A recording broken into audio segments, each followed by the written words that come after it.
Hey, what's up guys, Jackson here at Toasted DIY, and today I'm going to be doing a update on my Bambu Labs H2S and how I'm liking it so far. This isn't going to be a super in-depth video, it's not going to be a tutorial or a guide. It's really just, do I recommend buying this for as expensive of a 3D printer as it is, and what type of person is it for? First I gotta say, let me know down below what you guys think about the audio and video quality. I'm trying a bunch of new stuff here. I got my Nikon camera recording this, and I am using DJI Mini Labs, and I've never used those before. So I hope I got everything dialed in. There is a dryer running in the background, a dryer machine, so you might hear some background noise, and also my office is echoey, so everything's working against this equipment right now, and the lights are off.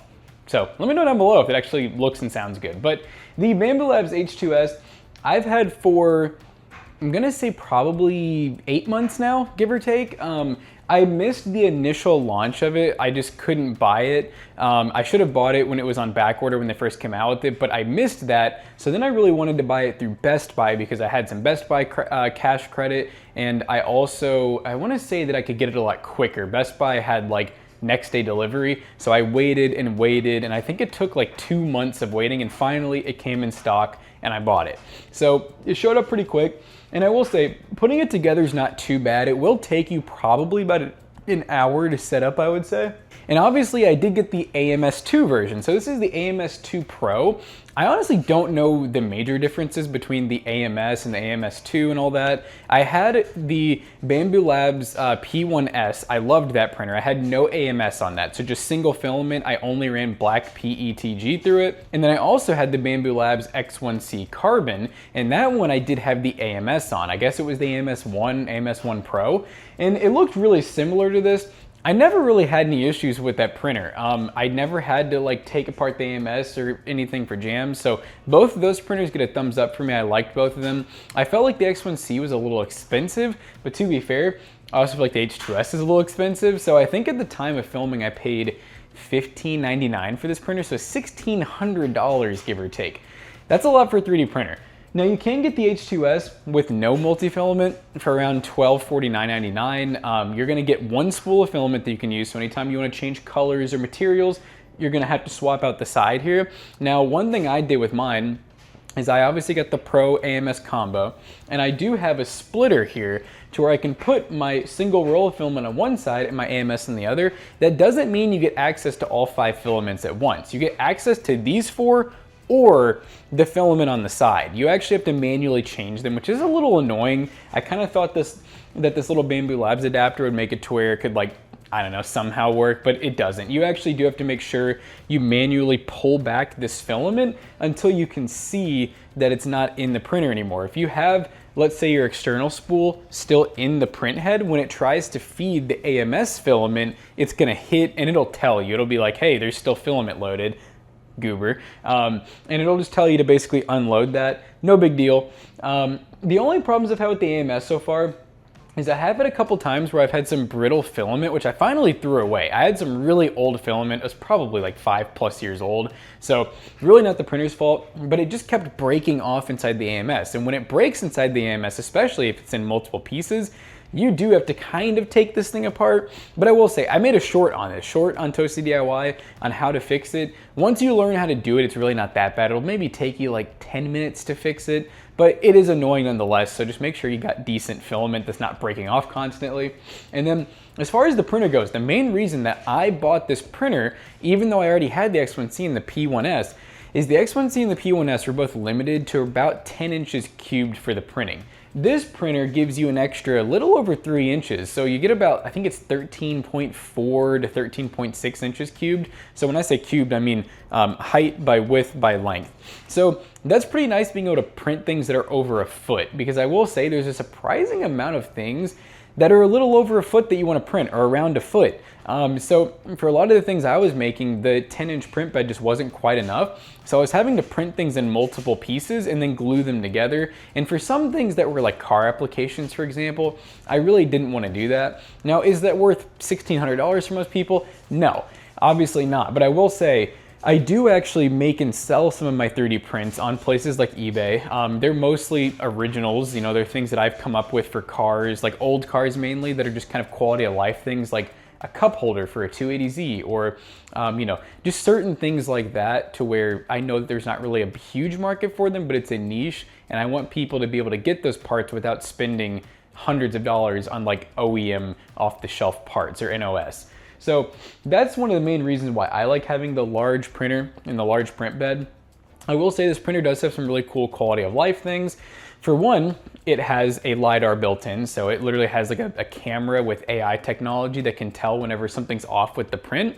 It has auto leveling, which every Bambu Labs printer has auto leveling. So don't even think about that when buying Bambu Labs. They all have it. It's a great feature. I love it. I will never buy a printer that you have to manually level the bed again. I'd rather just not 3D print, because I've had like 4 printers where I had to manually adjust the bed, and they always didn't print super great. They always got out of adjustment. It drove me nuts. So, you know, let's actually, I just noticed there's an assistant here. Oh, we need to lubricate stuff. So it does give you like reminders on when you need to lubricate things. It'll actually tell you how to do it too, but it wants us to lubricate just like these axes and stuff. Right now, it's really not a huge deal. It's the first time it's telling me to do that. Another thing that's nice is it's an enclosed chamber. So that's really nice for doing things like ABS and I think TPU possibly, just plastics that need really high heat and they don't want a lot of fluctuation. You want this chamber to remain pretty warm, and you don't want a lot of ambient temp fluctuating, because that'll cause those prints to warp and it'll just screw up the whole print. Luckily, it has LiDAR, so for the most part, if a print starts getting screwed up, it'll tell you, or it'll even pause the print until you say, hey, this is bad, let's restart, or you know, keep going, you're wrong. It also has the best camera Bambu Labs has ever put in one of their printers. So all the H series have cameras that I think are more like 10 or 15 FPS. All of their printers before this were like 1 FPS. So the A1, the A1 Mini, all those printers are like 1 FPS cameras. They work, but it's not super great for seeing your print in like real time, which is nice for monitoring. Also cool for time-lapse footage and whatnot as well. Another thing that's cool about it being enclosed is it does actually have a built-in charcoal filter, which actually I just realized I have this chamber closed and it's totally not supposed to be closed. I think I have to take the glass off to open that, but it does have like a vent up top. So what's cool about the printer having the charcoal filter is you can run it, you know, realistically, you can run 3D printers like in your bedroom if you're mainly printing with PLA or PETG.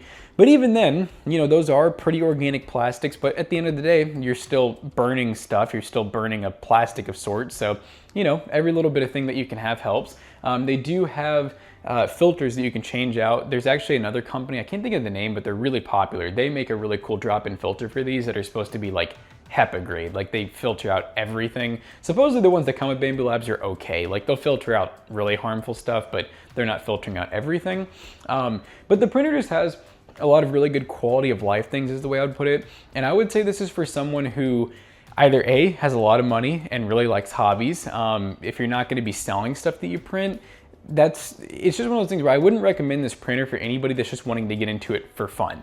I think it's too fancy and too nice of a printer, and realistically, you can buy large formats printers that aren't this expensive, and you can buy smaller ones. Like for example, the Bambu Labs A1 is an awesome printer. It is open, but it's an amazing printer. It's like 200 to 300 bucks depending on if you get the mini or the combo and all that stuff, and it'll print actually pretty much the same quality as this, and even it'll print at similar speeds. So there's really not a ton of advantages of spending an extra over $1,000 on this printer unless you're just doing large scale printing a lot. You're, you know, doing production, prototype, stuff like that. For me, it's more of like I'm just a YouTuber, and technology is kind of like my passion. It's my hobby, it's my job. So for me, having something like this just makes sense because, like I said, I do sell some of my prints. I have not paid this printer off in my sales.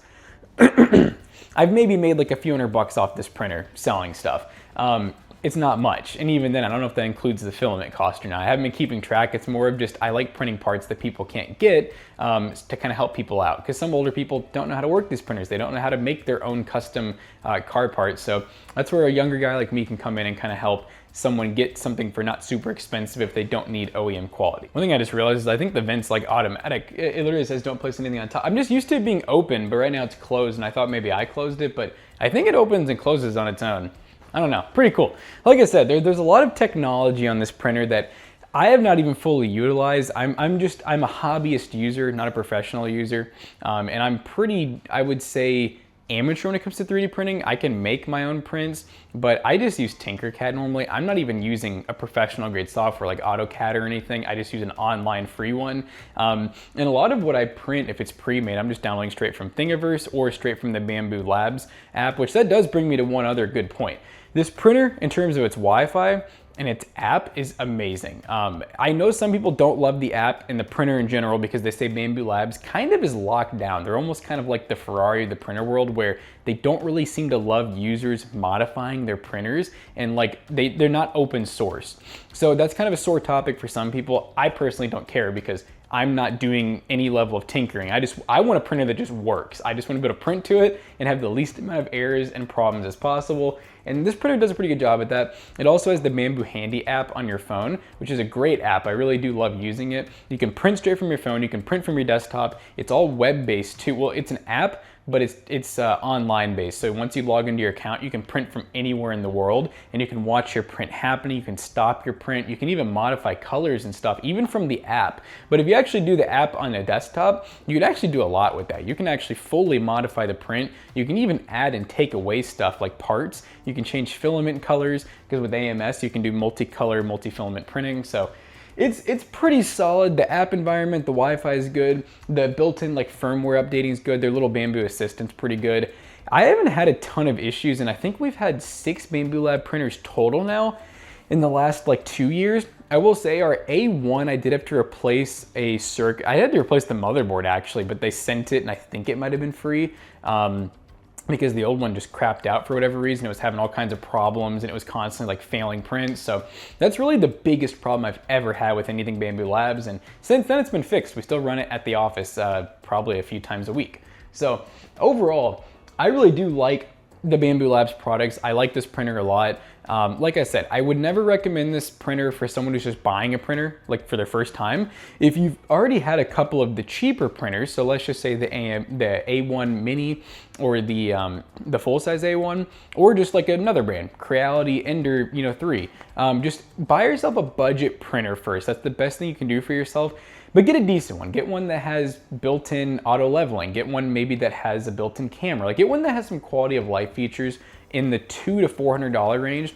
And if you just love that, using it all the time, and you're not just printing, I'm almost gonna call it BS, then it's worth upgrading to one like this, I think, if you want the larger print bed and some of the fancier stuff. But realistically, a lot of people buy their 3D printer and then they just print parts to put on their 3D printer, and they print kind of, I'm almost gonna call them goofy things. It's kind of like people like, like just printing fidget toys, right? Those are cool, by the way, right? The Benchy boat, all this stuff's really cool. I have a drawer here of all of my like kind of goofy prints to show you guys that like, I do print a lot of things that I don't even like fully end up using. This is actually a film roll holder that I've just never end up using. But it's one of those things where if you're just printing like for fun things, to me, this price is not a for fun printer. This is like I want to go into like, maybe some small scale production and even selling some of my prints. It makes sense for that. But if you're just printing like fidget toys and stuff, there's just so many cheaper printers that can do just as good of a job as this one with maybe a little bit longer time in the printing process. So anyways, I'm not gonna ramble on much longer about this. I mean, you guys get the idea. This was literally just a video just talking about my experience with it so far and who I think it's for. So if you guys wanna buy the Bambu Labs H2S, links will be down below. They will be affiliate links and they will help us out. I'll also link, if I can think of some other good versions, like I'll probably put the cheaper A1 and A1 Mini, and then I might put the one, if you wanna get really fancy and you really like 3D printing and laser cutting, they do make a couple other higher end versions. It's the H2D, I think, and the H2 something else. Those can do laser cutting. They can do like etching and stuff like that. They're pretty cool. So anyways, hope you guys enjoyed today's DIY. See you guys next one. Peace out.